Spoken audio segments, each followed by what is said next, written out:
Shalom saudara, apa kabar? Ini bulan baru di bulan Mei dan memang benar ya. Anda ada di sebuah gereja yang benar-benar sangat pemberani. Jadi bulan ini sebenarnya kalau dikhotbahkan secara serius itu menguliti pemimpin-pemimpinnya loh. Temanya ini tema sebenarnya pemimpin jadi fragile untuk diteropong dari kiri dan kanan. Ya kan ini kita bilang temanya kita sepanjang bulan ini shepherding in truth. Wah itu sebenarnya setelah saya baca-baca wah ini kasar nih. Kasar. Jadi saya sarankan Anda pasang seatbelt segera. Karena kemungkinan ini akan kasar. Ya apa boleh buat. Tapi begitulah firman Tuhan kadangkala dia datang sebagai air yang menyejukkan. Dia datang sebagai api yang menghanyutkan atau menghanguskan. Dia datang sebagai pedang yang memotong kehidupan kita. But anyhow, sebelum saya menyampaikannya saya harus memberitahukan bahwa ayat yang kita pilih punya masalah. Apa boleh buat. So let's do this. Jadi ayat yang kita pilih punya masalah. Bilang dulu masalah. Nah, itu masalah yang bagus, tapi kita jelaskan. Supaya saudara tidak pulang dengan kekaburan di kepala saudara. Jadi ayat yang kita pilih untuk khotbah minggu ini terambil dari Yehezkiel 34 ayatnya yang ke-16. Oke kita itu ada itu terjemahan bahasa Inggrisnya ada di situ. Tapi saya minta saudara buka terjemahan Indonesia. Saudara buka terjemahan Indonesia saudara untuk melihat ada perbedaan fundamental. Coba kita lihat. Terjemahan Inggris bilang, I will seek the lost, bring back the scattered, bind up the broken and strengthen the sick. But the fat and the strong will I eliminate. Bilang dulu, eliminate. Terjemahan King James, destroy. Tapi terjemahan Indonesia, coba kita baca. Coba terjemahan Indonesia tadi udah bagus tuh. Udah, itu aja, coba. Yang hilang akan kucari, yang tersesat akan kubawa pulang. Yang apa itu? Yang luka akan kubalut, yang sakit akan kukuatkan, serta yang gemuk. Ini yang membuat saya diet sih sebenarnya ini. Dan yang kuat akan kulindungi. Aku akan mengembalakan mereka sebagaimana seharusnya. Nah kalau cuma baca satu ayat ini, Anda pikir ini terjadi pertentangan. Yang satu didestroy, yang satu dilindungi. Ya kan? Mari saya jelaskan. Jadi sebenarnya ini masalah terjemahan. Jadi nanti kasih tahu LAI ini. Saya berani berbicara sama mereka tapi ya. LAI memilih jalur Septuaginta. Jalur Septuaginta itu adalah jalur terjemahan Yunani dari teks yang kita pilih. Jadi memang sejak reform memang jalur kepada teks Yunani lebih umum daripada ke jalur teks Ibrani yang kita sebut sebagai Masoretic text. Jadi kalau Anda mendengar ada Masoretic text, itu adalah teks Ibrani. Semuanya dalam bahasa Ibrani. Nah, karena diambil dari bahasa Yunani, makanya terjemahannya mengikuti bahasa Yunani. Jadi saya catat di sini beberapa hal yang terjadi bahwa sebenarnya terjemahan dari kata destroy tadi itu ya, terjemahannya dalam bahasa Ibraninya ada terjemahannya dari kata ashmit. Ashmit itu punya pengertian destroy or eliminate terjemahan yang lebih pas eliminate itu diselesaikan lah, diberesin lah bahasa halusnya. Itu berasal dari akar kata syamat. Tapi kalau Septuaginta itu menggunakan kata eshmor. Eshmor itu akar katanya adalah syamar. Syamar artinya adalah penjaga, pelindung. Tapi ada alasan mengapa mereka melakukan hal tersebut. Sebab teks yang muncul sudah berabad-abad yang dipegang oleh gereja Katolik. Kemudian dipegang oleh beberapa pemimpin Protestan. Itu menggunakan terjemahan Vulgata. Vulgata itu adalah terjemahan Latin dari Alkitab. Nah Vulgata ini membuat sebuah statement. Jadi gini, mereka bilang agak ganjil nih ayat nih. Masa ini nggak sesuai dengan tipe penggembalaan. Jadi supaya gembalanya kelihatan keren, itu dia tuh gembala kelihatan keren. Jadi gini, yang keren-keren dan bagus-bagus kalau nggak sesuai Alkitab tolak aja, percayalah. Jadi dia mau bikin lebih bagus supaya ide gembalanya kuat, Mereka memilih kata Eshmor dibanding Ashmit. Jadi mereka memilih Eshmor yang artinya adalah dilindungi. Padahal ada alasannya mengapa. Disinilah sebenarnya kebenaran gembala teruji. Nanti kita akan bahas. Nah, konteksnya sebenarnya apa? Mengapa ada yang gemuk, ada yang kurus? Itu ada sebabnya. Ternyata menurut konteks. Sekarang kita baca ayat 20 dan 21. Supaya tahu konteksnya ya. Jadi Anda mesti baca seluruhnya biar tahu. Sekarang ayat 20 dan 21 coba. Sama Yehezkel 34. Oleh sebab itu beginilah firman Tuhan Allah terhadap mereka. Dengan sesungguhnya aku sendiri menjadi hakim antara domba gemuk dan domba kurus. Orang tanya kenapa gak ada gemuk ada kurus. Ternyata domba ada gemuk dan ada kurus karena perlakuan yang tidak adil dari gembala. Sehingga ada yang gemuk diperhatikan baik-baik. Kayak saudara gak kenal apa bahasa ini, ya ampun. Saudara di Jakarta kadangkala gembala, maafkan. Makanya saya bilang gembala kadangkala untuk yang ini kita pilih ayat ini bikin susah gembala memang. Karena gembala di khotbah ini akan diserang terus. Karena memang gembala kadangkala pilih kasih.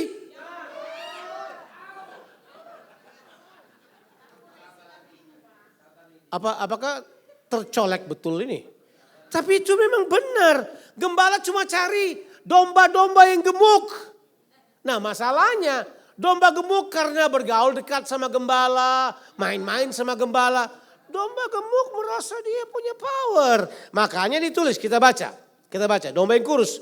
Oleh karena semua yang lemah kamu desak dengan lambungmu. Dengan bahumu. Dengan tandukmu. Dan sehingga kamu menghalau mereka keluar kandang. Jadi ini yang dimaksud bahwa yang gemuk akan dia eliminate. Karena yang gemuk ini, makanya udah dosa marah kalau gemuk saja. Anda di depan saya.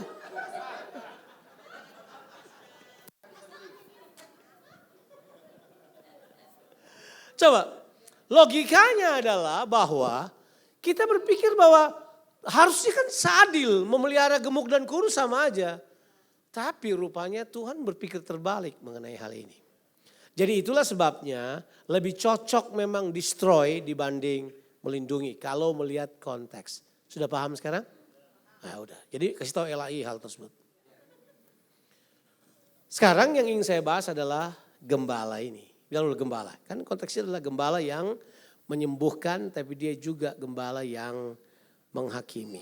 Nah konteksnya adalah kalau kita memperhatikan bahwa kata gembala itu seringkali beda dengan yang ada di Alkitab seperti yang kita bayangkan. Mari saya cerita dulu tentang gembala menurut Alkitab.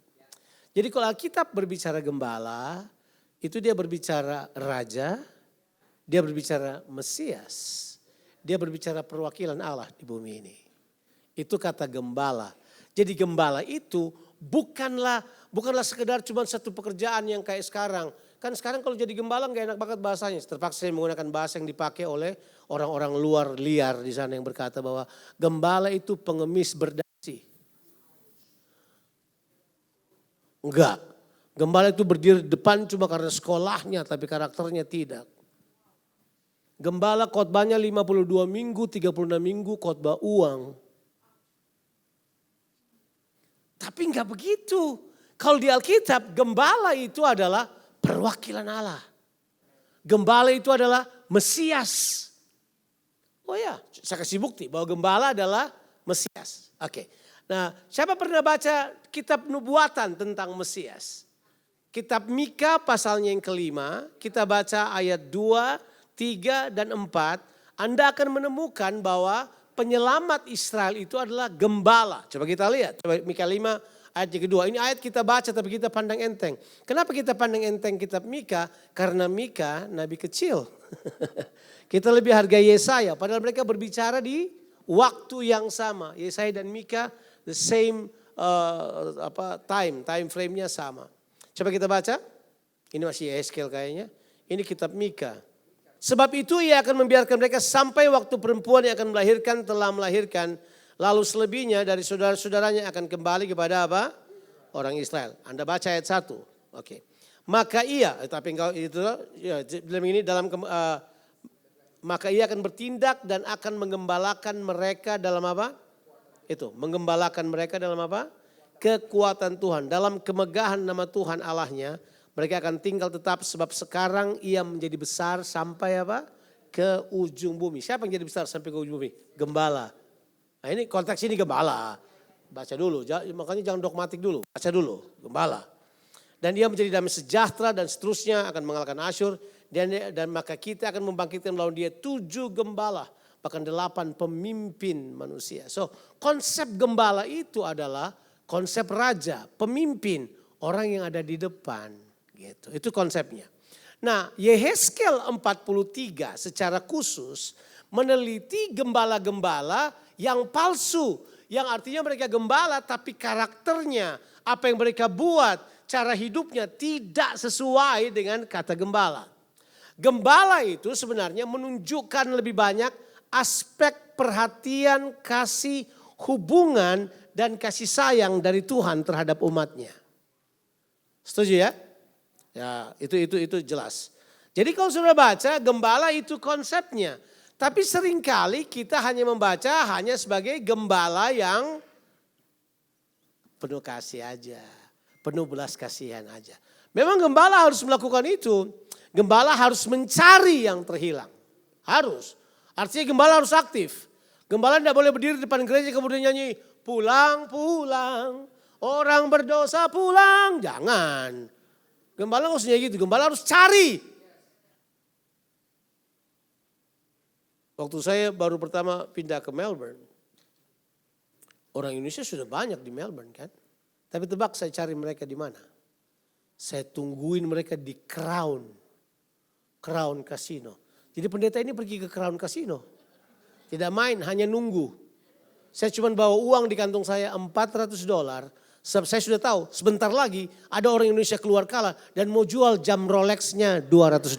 Saya sudah tahu itu. Jadi saya tunggu mereka keluar. Kemudian saya akan kebayar $200. Dia masuk lagi, saya pegang $200-nya. Tapi kemudian dia balik lagi, saya berkata, saya nggak bisa kayak begini terus. Bertobat. Saya bawa ke jemaat saya. Jadi jemaat saya alumni Crown sangat banyak. Dan setelah dia bertobat dan seterusnya, saya pulangin Rolexnya. Saya minta lagi $200-nya. Saya buat hal yang sama lagi. Saya nggak cari untung, saudara, percayalah. Saya buat itu beberapa kali. Karena saya tahu bahwa ini orang-orang yang terhilang. Siapa mau pergi ke situ? Sementara gembala cuma menghakimi aja. Saya enggak, saya duduk dengan mereka, saya cari mereka. Ya mungkin ada 12-an orang lah. Itu cukup banyak itu. Itu banyak itu. Yang seperti itu. Nah yang saya mau katakan pada saudara adalah harusnya gembala itu proaktif. Mencari, menyelamatkan, melindungi, mencari tahu apa yang terjadi. Gembala harusnya lebih aktif. Bilang dulu proaktif. Gembala harus kayak gitu. Nah beratnya, saudara pasti akan mulai menilai gembala saudara seperti apa yang saya khotbahkan. Itu masalah. Tapi apa boleh buat, kita lanjutkan kan. Oh yang temanya, siapa suruh pilih tema ini. Nah, kan gitu, maksudnya mesti gitu, kita mesti jujur gitu kan. Sekarang kita lanjut pelan-pelan.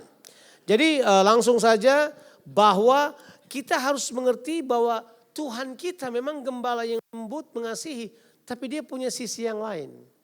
Sisi yang lain dia adalah apa? Adil dan benar. Bilang lu adil dan benar. Nah saudara mesti paham ini. Ada pengajaran yang berkata seolah-olah Tuhan sudah enggak adil. Dia kasih karunia aja. Tolong deh. Ganti otak saudara.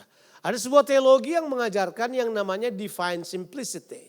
Divine simplicity itu berkata bahwa kita harus mengenal Allah sebagai Allah yang tidak berubah. Kalau di perjanjian lama dia mengasihi, di perjanjian baru dia mengasihi. Kalau di perjanjian lama dia adil, di perjanjian baru dia adil. Kalau di perjanjian lama dia menghantam orang-orang karena kekerasan mereka, di perjanjian baru dia tetap Allah yang sama. Dia tidak berubah. Kita bilang Yesus sama dahulu sekarang sampai selama-lamanya. Allah kita juga Allah yang sama dahulu sekarang sampai selama-lamanya. Dia tetap aku adalah aku. Itu tetap sama selama-lamanya. Gak pernah berubah.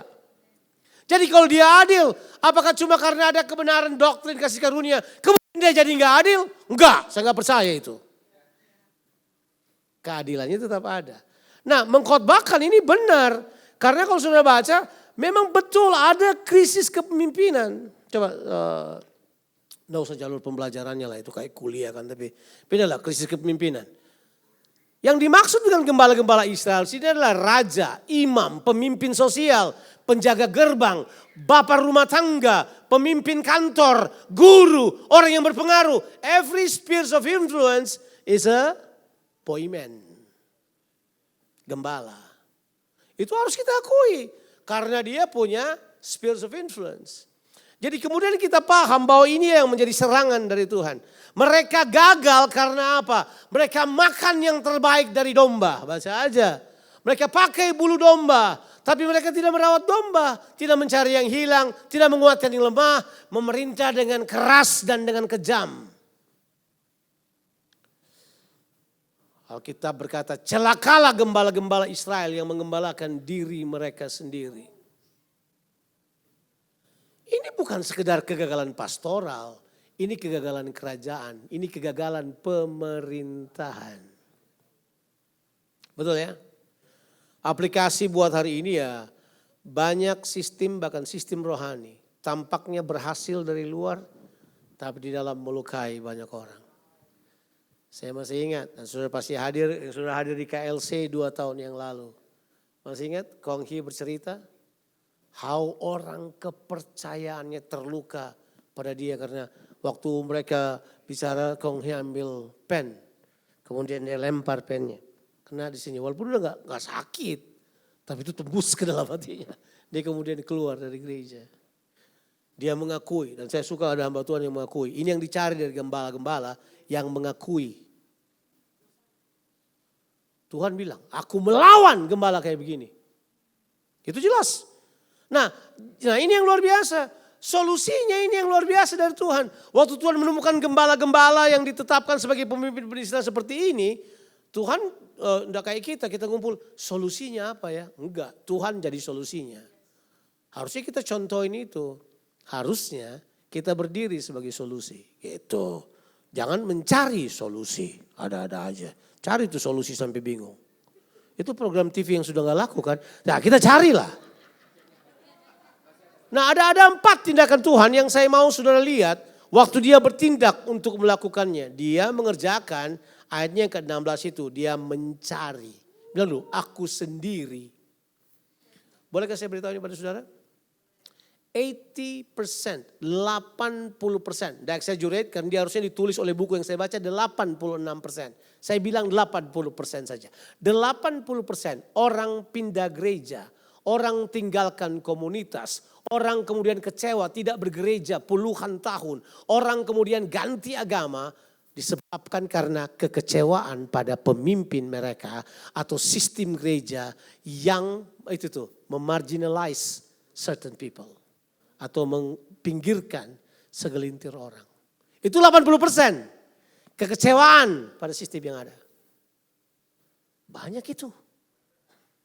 Jangan-jangan Anda salah satu dari 80% itu. Jangan-jangan. Mungkin ini gereja ke-111 yang Anda masuki. Atau mungkin baru yang ketiga, keempat. Karena you are hurt. Alkitab bilang bahwa Tuhan mencari. Dia cari mereka yang terhilang. Dia cari orang yang terhilang dalam kerumunan manusia. Terhilang karena luka yang ada dalam hati mereka. Mereka kelihatan cari perhatian. Mereka kelihatannya agak aneh. It doesn't matter. Mereka hilang. Mereka perlu dicari. Dan dia gak cuma cari. Dia bawa pulang. Haleluya. Yang tersesat akan kubawa pulang. Restorasi total. Dia membalut yang luka. Penyembuhan luka batin. Ya, saya bukan pengkhotbah luka batin, bukan. Saya nggak ada urusan sama luka batin. Karena saya juga sudah luka-luka banyak. Jadi saya ingat saya jadi pembicara satu conference di Hong Kong. Terus hostingnya berkata begini, pembicara kita ini dia kalau minum air, airnya tumpah keluar. Karena dia ditembak banyak orang. Bolong-bolong katanya ini, jadi kalau dia minum air airnya keluar di luar gitu. Cara memperkenalkan dengan cara yang aneh. Terus dia bilang makanya dia aneh-aneh kalau khotbah karena dia terluka kira-kira gitu. No, I'm healed, totally healed, trust me. Artinya Kalau saya berbicara saya telah disembuhkan karena saya telah ikut Tuhan 44 tahun. Saya telah melayani dia 40 tahun. Saya tahu sistem bobrok, saya tahu penolakan, saya tahu pengkhianatan, saya tahu dikecilkan, saya tahu direndahkan, saya tahu didisiplin, saya tahu ditolak. Saya ini master. Doktor saya bukan teologi sebenarnya, doktor penolakan. Saya kalau ketemu orang wajahnya mereka saya tahu dia tolak saya ini. Udah tahu saya. Enggak perlu pintar, gaya badannya sudah dia tolak saya ini. Di jemaat kecil banget saya lihat wajah saudara, saya tahu Anda menolak apa yang saya sampaikan. Mudah sekali. I've learned it by heart. Tapi saya sudah sembuh. Penilaian saya berubah. Penilaian saya apa yang baik, apa yang benar. Apa yang semuanya itu yang 8 hal yang ada di siap. Saya sudah bilang, ada banyak orang meninggalkan Tuhan bukan karena dosa. Tapi karena terluka oleh kepemimpinan. Tough. Ingat, Tuhan akan sembuhkan Anda. Jadi Anda harus gini, kalau ini statement buat kita. Kalau Tuhan mau sembuhkan Anda harus berhenti melakukan akibat dari luka. Anda harus stay untuk berkata, I'm healed. And I will do whatever God wants me to do. Bahwa saya sudah sembuh. Daripada Anda terus muter berarti Anda terus membawa luka Anda. Stay. Duduk di situ. Izinkan Gembala Anggung bereskan kamu. Izinkan dia sembuhkan lukamu. Izinkan. Memang harus diakui bahwa Yesus menunjukkan fakta yang sangat terbalik. Yesus kan dia kalau ketemu orang berdosa, wah dia cari, dia peluk, dia bergaul. Kalau dia ketemu orang Farisi bro. Siapa orang Farisi? Pemimpin-pemimpin Israel. Dia pasang, orang Ambon bilang dia pasang wajah tre. Terus kemudian dia tunjuk mereka. Munafik kamu. Wah. Kamu adalah tulang belulang. Berbau busuk. Ditutupi aja di luarnya. Itu kasar. Tapi kalau sama orang berdosa. Dia rangkul, dia peluk. Tapi apakah dia dengan orang berdosa tidak menjalankan keadilan? Tetap dia menjalankan keadilan. Jangan salah. Yesus ini adalah penggenapan dari gembala yang baik. Menyembuhkan yang terluka dan membersihkan kandang mereka. Yesus adalah gembala yang sempurna. Kata yang berikutnya pindah aja. Sampai situ aja. Dia memberitahukan gembala yang baik. Dia memberitahukan bahwa hey, aku Tuhan, aku gembala, aku Daud, aku Mesias. Sebenarnya itu yang dia maksudkan. Jadi kalau ada kata gembala, jangan lihat lagi sebagai gembala domba. Lihatlah dia sebagai Mesias. Karena itu tema Alkitab. Ya.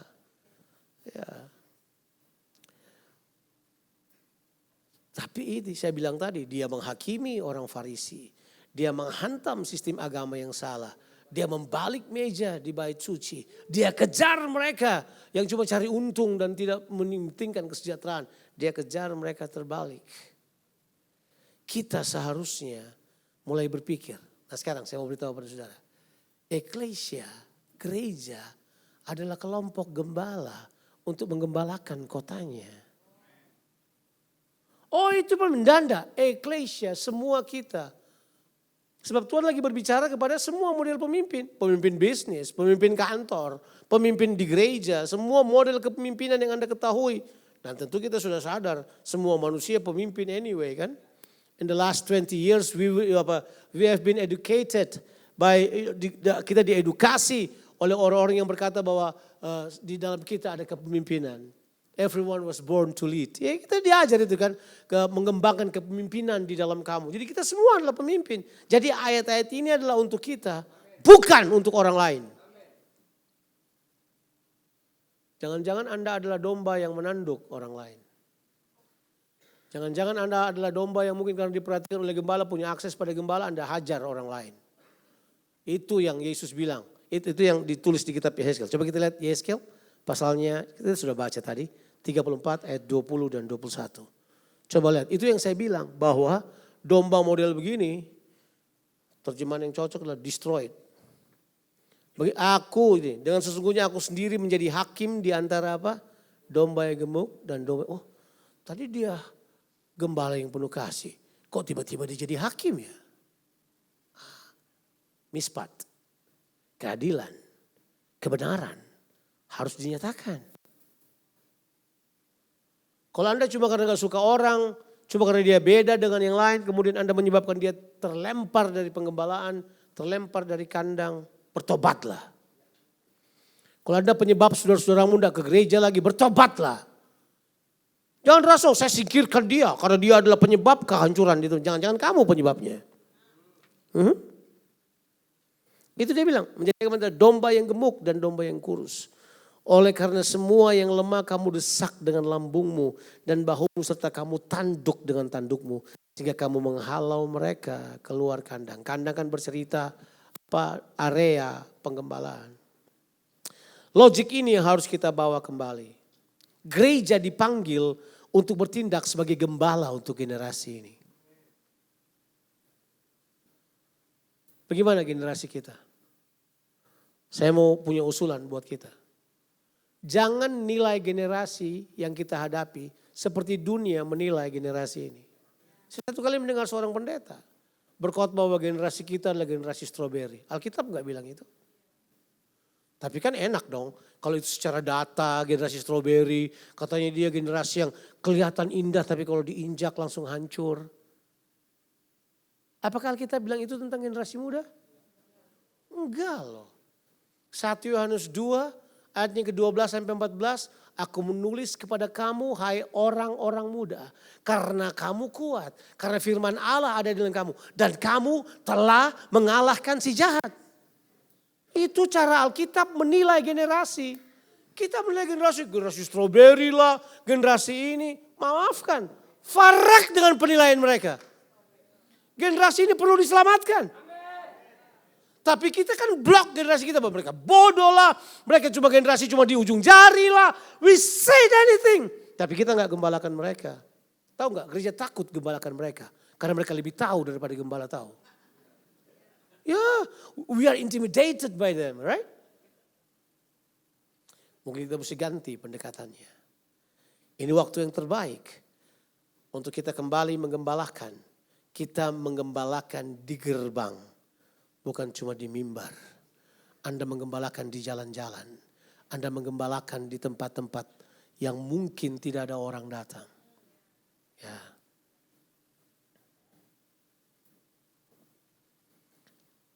Teman saya pernah cerita pada saya.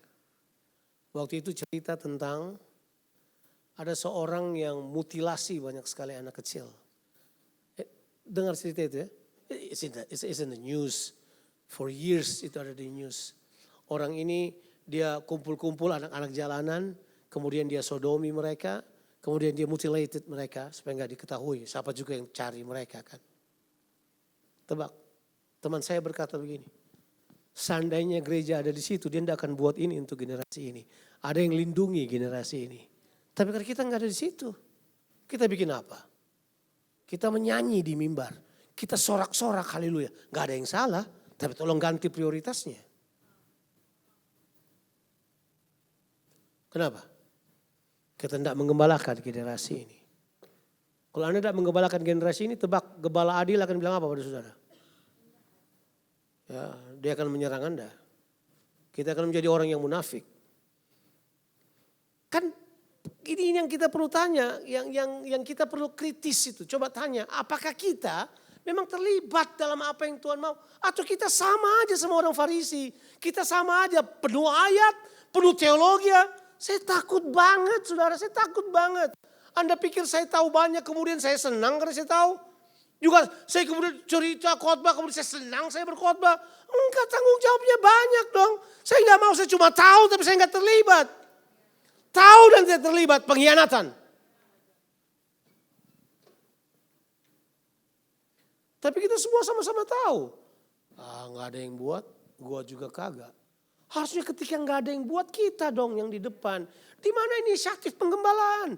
Di mana inisiatif seperti Yesus 99 dia tinggalin cari yang satu. Dan zaman dahulu kalau dia bilang cari domba gak bukan tetangga lo. Dia harus lewat 5-6 gunung.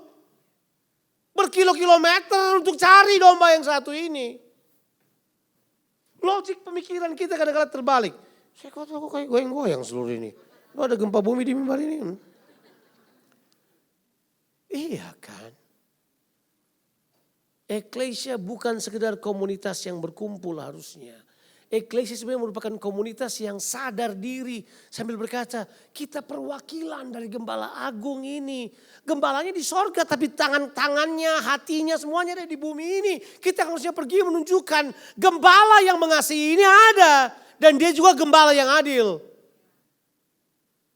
Gitu. Yuk respon pribadi yuk. Berarti sudah mau selesai kan? Respon pribadi ya. 3 pertanyaan untuk refleksi buat kita di hadapan Tuhan. Apakah saya domba yang terluka? Apakah saya kecewa? Anda pernah dihianati, ditinggalkan, dilukai oleh sistem, oleh orang-orang yang harusnya melindungi Anda. Mungkin Anda tersesat, Anda lelah, Anda tertipu, Anda patah hati. Perjalanan iman Anda terseok-seok. Tanya. Apakah Anda punya posisi-posisi yang seperti ini? Saya orang tua kah? Saya pemimpin kah? Saya pengusaha yang membawahi buruh yang banyak? Saya pelayan Tuhan yang punya jemaat, saya punya murid, saya punya orang-orang di sekitar saya yang perlu saya mentor. How are you going to treat them? How? Treat them with justice. Gereja suka kalah di justice. Gereja pintar mengasihi, kurang dalam keadilan.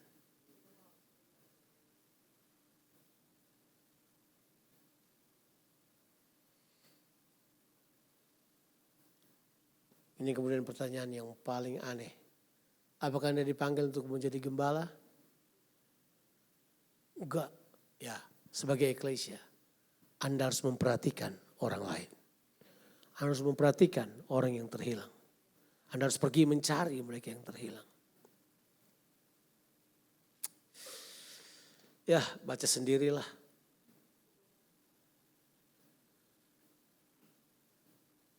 Yehezkiel 43 memberikan kepada kita gambaran yang utuh.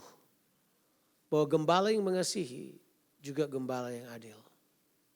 Saya cuma mau beritahukan pada saudara. Bereskan hal-hal yang harus dibereskan. Tuhan bukan hanya gembala yang lembut. Dia adalah raja yang adil. Dia memeluk yang terluka. Tapi dia menghancurkan sistem yang menindas. Gembala yang benar tidak hanya menyembuhkan domba. Dia juga berani menghentikan orang yang melukai domba.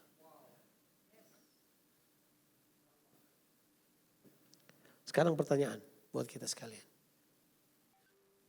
Benarkah gereja telah menjadi gembala yang adil? Yang baik sih mungkin iya, tapi yang adil mungkin tidak. Orang tua, kalau Anda punya 3 anak, Anda cuma suka pada 2 anak, 1 Anda gak suka. Tebak, ketidakadilanmu telah membesarkan pemberontakan terbesar dalam dirinya. Kalau satu saat dia menjadi jahat, dia kemudian menjadi seorang yang sangat brutal, kesalahannya ada pada Anda. Jadi saya bilang ini, ketidakadilan orang tua adalah bentuk dari menciptakan monster-monster yang hancurkan society. Percaya gak? Yes. Tapi kita pandang enteng kan?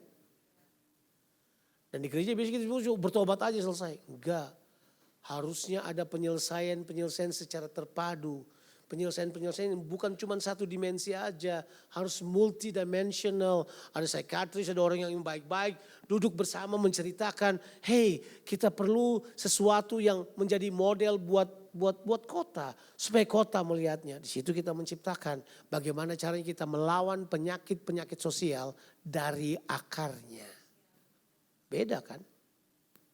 Itu sistem namanya. Akan tetapi bahan saya sudah habis. Ya saya harus selesai. Kalau saudara masih mau mendengarkan tapi kita harus berhenti lah apa boleh buat. Hari ini Ibu Gembala ulang tahun. Yang kedua, hari ini kita ada perjamuan kudus. Tapi saya mau katakan serius pada saudara. Yuk, gembalakan kotamu. Gembalakan generasimu. Bapak-bapak, gembalakan rumahmu. Ibu-ibu, gembalakan anak-anakmu. Lakukan seperti apa yang Tuhan bilang. Selalu proaktif. Dan biasanya apa yang proaktif, biasanya harus berkorban lebih dahulu. Puji Tuhan, gembala agung kita menyerahkan nyawanya untuk kita. Dia nggak tunggu, dia datang, dia cari kita. Kita yang salah, dia datang duluan untuk kita. Tuhan Yesus memberkati kita sekalian. Amin.